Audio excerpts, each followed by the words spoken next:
I'm going to preview and predict the 8 seed Ohio State versus 5 seed Texas football game, which will be played on January 10th at 6:30 p.m. Central Time on ESPN.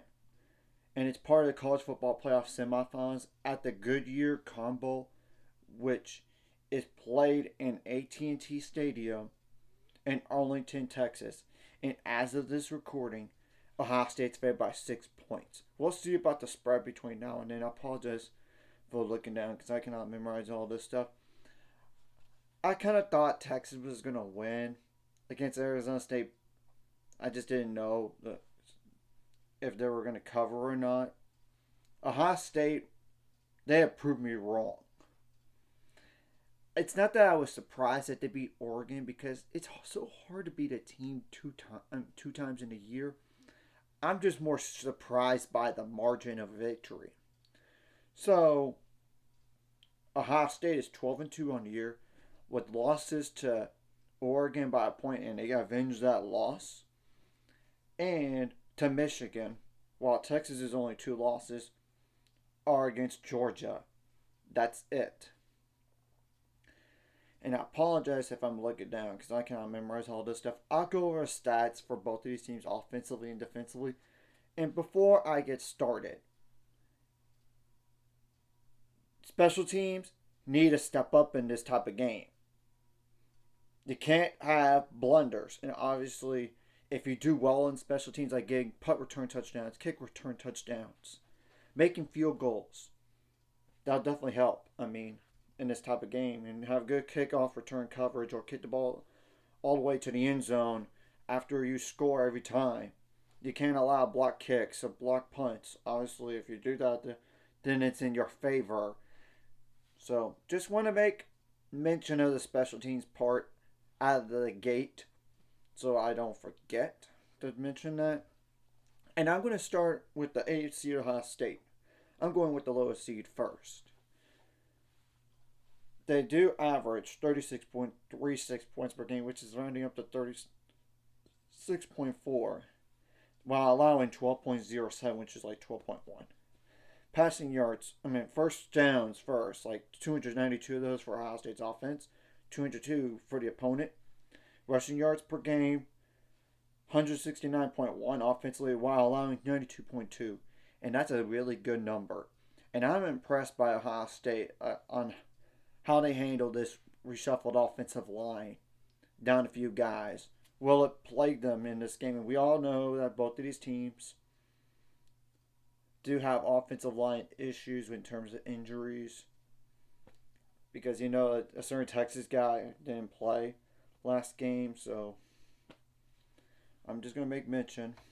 And both of these teams had to play in the 8-9 matchup and the 5-12 matchup. So this is literally the third game in the college football playoff, and whoever wins this game is going to have to play 4 games to potentially win a national championship. Yeah, it is what it is. Anyway, back to the stats here.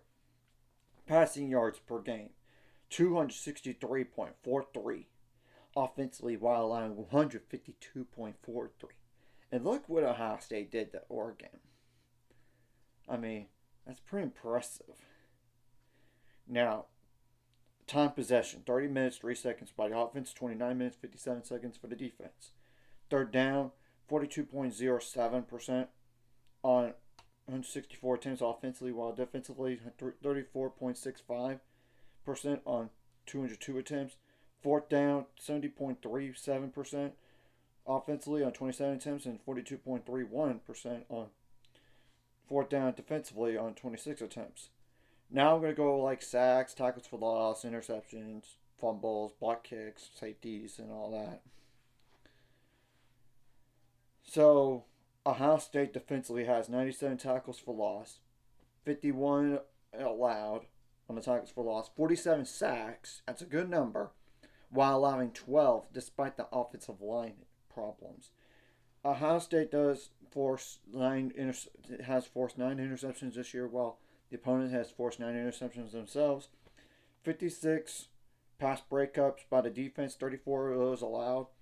19 quarterback hurries while allowing 17. 8 fumble recoveries by the Ohio State defense while only allowing 4. And they do have two block kicks this year. And I will put the stats for both of these teams in the description below. So now, the 5C Texas, what are their stats? And this is up to date on these games, by the way. So, offensively, they averaged 34.27 points per game, while allowing 14.47. First downs, 334 by the offense, 245 allowed by the defense. Rushing yards per game, 165.5 on offense, 111.8 defensively allowed. Passing yards per game, 278.47 while allowing 166.13. Okay, time possession 29 minutes 58 seconds by the offense, 30 minutes 2 seconds by the defense. So really similar in terms of numbers.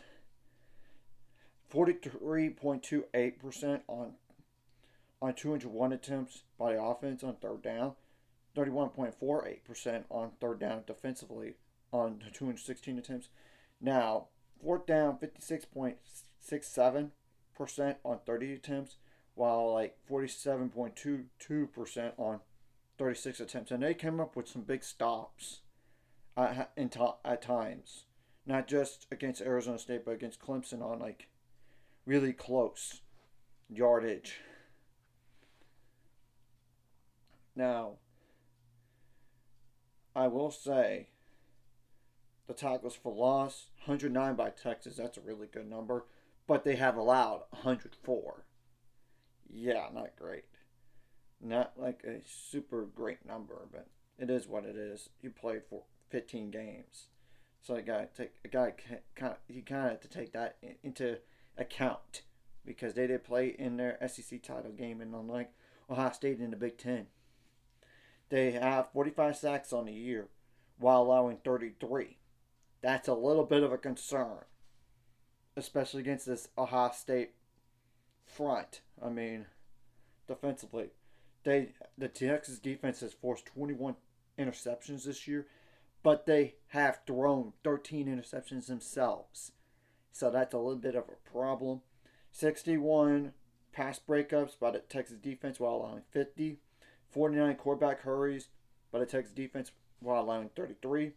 9 fumbles in terms of recoveries and by the defense while allowing 11 of those.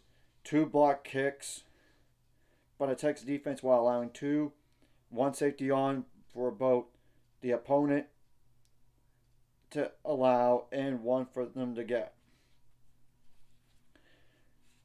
So, and we know that Texas has play semi-competitive games when compared to Ohio State. Just telling the truth. So, it's critical for both of these teams to be good in the red zone, both offensively and defensively. And it's critical.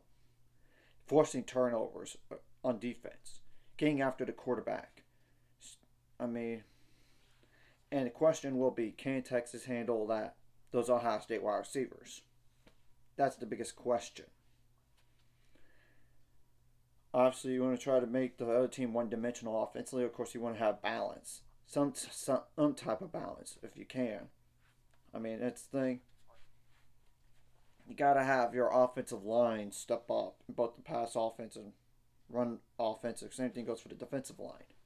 And the secondary definitely needs to step up for both of these teams here. And you got to tackle well in space. And limit the yards after catch. And some chunk plays as in 20 yards or more. If you want to limit those, of course you want to have those on the offense. So, it's going to be interesting since it's technically closer to Texas, but I think Ohio State fans will travel. You try to, for both of these teams, try to take the opposing fan base out of the game. You want to limit your penalties. Especially on third down. The last thing you want to do is getting a personal foul, roughing the passer, or personal foul running into the kicker. Because whether it's a punt or or a field goal because then it's automatic first down. Or of course, like you don't want to have like jumping off sides and all that, and you gotta stay composed and do not get unsportsmanlike conduct penalties. I mean, that's just telling the truth. It can't be intimidated by each other either, and all this. So I pretty much went over the gist, what needs to happen for both of these teams. And obviously, you need to shut down the best players for opposing team offensively while eliminating the best defenders in terms of like defensive linemen. And whoever wins the trenches up front, I think wins the game. It's important to make that note right there. So who do I think is going to win? I honestly think Ohio State's going to win. To me, the way they're playing in these first two college football playoff games, they're the team to beat until proven otherwise. They destroyed Tennessee. I thought they would beat Tennessee, but not destroy them. But then they destroyed Oregon. That spoke volumes to me. I mean, it really did. And you can't deny that. I would have thought closer game. But since they beat them by 20, come on. It is what it is. And whether they're going to cover that spread or not, it's up to y'all for debate. And I would not be shocked if Texas does make this a game. Or even flat out win it. I just think Ohio State's on a different level right now. And I think they have woken up since the Michigan loss. And I just also don't trust Quinn Ewers enough to win the game. He's been turnover prone. I mean, and look what Arizona State did to Texas last game. Statistically, I mean, they ran on them. I'm gonna just pull those stats up real fast. And if I'm being honest, I think it benefited Ohio State to have that extra week before the conference title game. I mean, to not play in the conference title game for them, to prep for the college football playoff all this time. I think they fixed their issues some to the point of we're not going to back down and lose again. Yeah, like last game, Arizona State rushed for 214 yards. And they passed for 296. And Texas couldn't run the ball at all.